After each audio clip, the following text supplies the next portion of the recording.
Okay, so we have one more test to look at here called the ratio test. And while this is the last one we're going to look at, it's definitely not the worst one. It's probably, I would say it's up there for, one of the most common tests. But it does have a key drawback that we'll discuss. So for this one, we're going to let n equals 1 to infinity of a sub n be a series with non-zero terms. Okay, so they can be negative or positive. Then we're going to let r be the limit as n goes to infinity of the absolute value of a n plus 1 over a n. Okay, so this is where the name comes from, the ratio test. So we're looking at the ratio of the terms of the sequence. Okay. But we're keeping it general, right? We're keeping it in terms of a sub n. We're not looking at specific terms or anything like that. So, and also sometimes you'll see this upside down, which is fine. It just changes the conditions that we're going to write. But just thought I'd mention that. So first of all, if 0 is less than or equal to r is less than 1, then n equals 1 to infinity of a sub n converges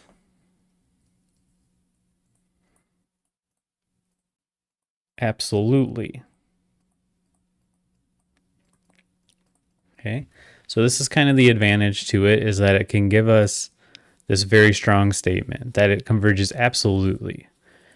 So this is very common when testing for absolute convergence, which, like I said before, in the last video, is a very common condition that we need for these series.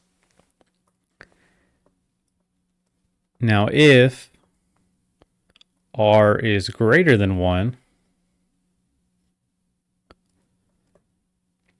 then the series diverges.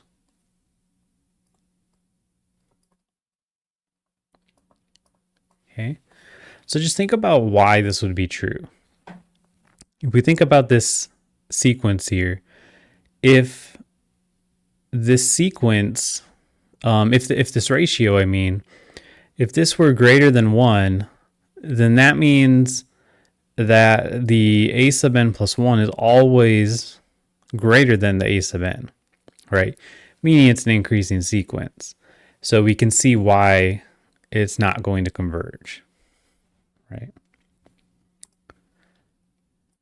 Now you might notice that one thing is left out here, which is the biggest drawback to this.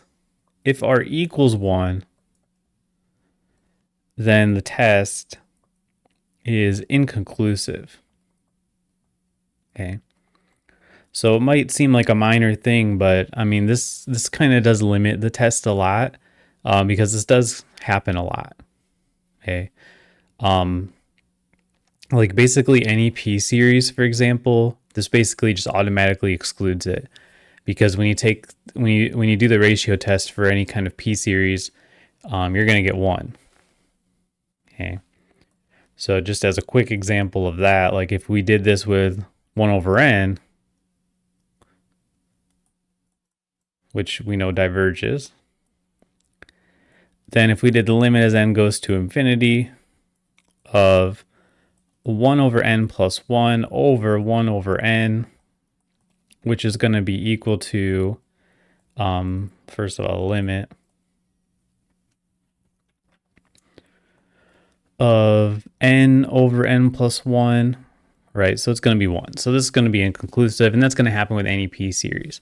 But luckily, we already know about p series, so we don't really need it for that anyway. But, this is kind of like the big drawback of it. But this does open up the door to a lot of other series. So let's look at some of those. Okay, so for example here, if we want to look at n equals 1 to infinity of 2 to the n over n factorial. Okay, we looked at the alternating series version of this, but we haven't looked at just the regular one, if you will. So we're going to look at the limit as n goes to infinity of 2 to the n plus 1 over n plus 1 factorial divided by 2 to the n over n factorial. Okay, so we typically have to use a lot of algebra here. So this is 2 to the n plus 1 over n plus 1 factorial times n factorial over 2 to the n. So just using the fraction rules there.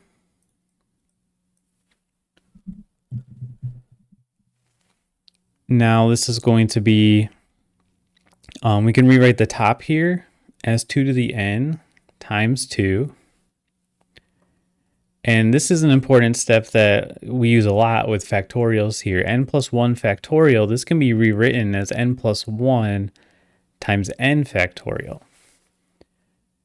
Right? Because n plus 1 factorial will be n plus 1 times n minus 1 times n minus 2, etc. So we can rewrite this just like this. So that's something to keep in mind because, again, that comes up a lot with factorials, especially in the ratio test. So these cancel, and we're left with the limit as n goes to infinity of 2 over n plus 1, which is going to be 0. Okay. So by the ratio test, then this converges. Not only does it converge, but it converges absolutely. Okay. So we already saw with the alternating series test that the alternating series version of this was conditionally convergent, but now we have a stronger statement, which is that one is absolutely convergent. Okay. All right, so let's do some more here. A couple more here we can look at. So let's say we'll do n equals 1 to infinity of n to the n over n factorial. Okay, so this would be a tricky one because n to the n and n factorial both grow very quickly, right? So we'll try to use the ratio test here. So this is going to be n plus 1 to the n plus 1. Okay, I don't know how this is going to work out, but we'll see. Divided by n to the n over n factorial. Okay. So again, we have n plus 1 to the n plus 1 over n plus 1 factorial times n factorial over n to the n using those fraction rules. Okay, so we're going to need to rewrite some of this here. The bottom here, again, n plus 1 times n factorial. The top here, we can write this as n plus 1 to the n times n plus 1 at least. Right, using exponent rules. So this is like n plus 1 to the first. And then we have n factorial and n to the n. So these will cancel and these will cancel. So now we're looking at the limit as n goes to infinity of n plus 1 to the n over n to the n. So we can put the whole thing to the n here. Okay, so the way we'd rewrite this then is that this would be 1 plus 1 over n to the n, just breaking up the fraction there. And now this is one that you might remember. This is actually just e. Okay, so if you don't remember that it's e, you could use L'Hopital's rule. You would rewrite it using e to the natural log. That whole trick that we did back in the L'Hopital video.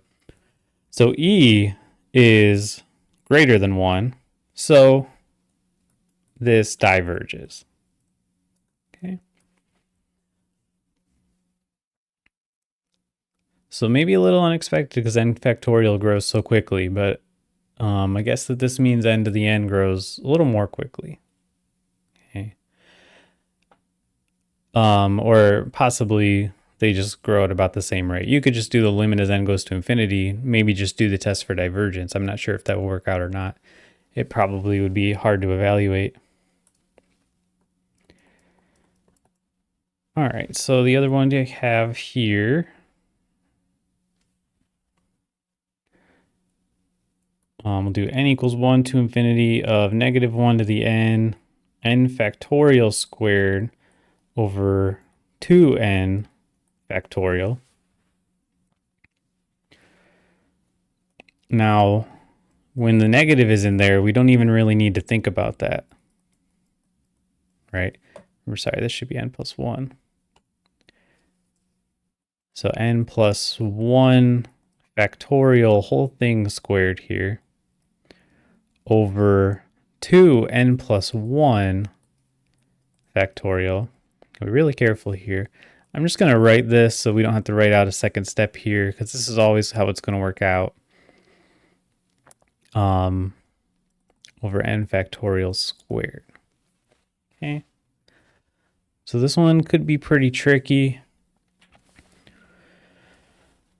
We just want to keep in mind what squaring something means, right? So this is n plus 1 factorial times n plus 1 factorial, right? Times 2n factorial over, this is 2n plus 2, right? So 2n plus 2 factorial. And then we have an n factorial. We'll just write n factorial times n factorial. So we can do a lot of rewriting here.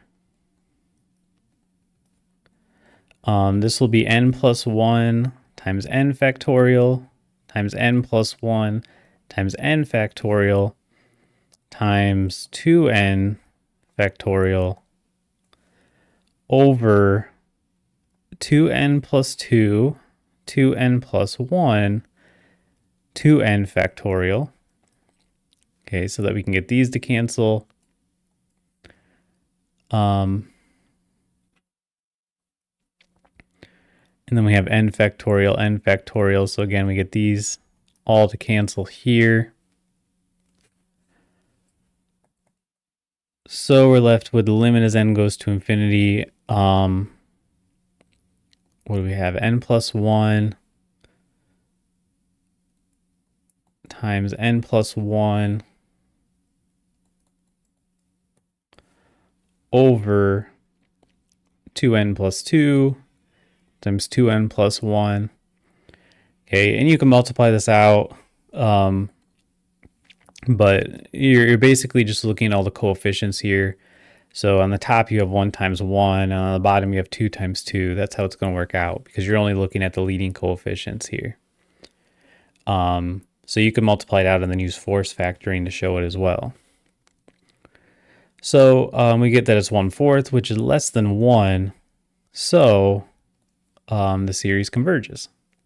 Okay. So it's a pretty useful test here. It's used for a lot of these more complicated series. Like this is a pretty complicated one. It would be very hard to find a suitable comparison test or something like that, if there even is one. So this is kind of the go-to a lot of the time when we don't have a P-series or we can't compare it to a P-series.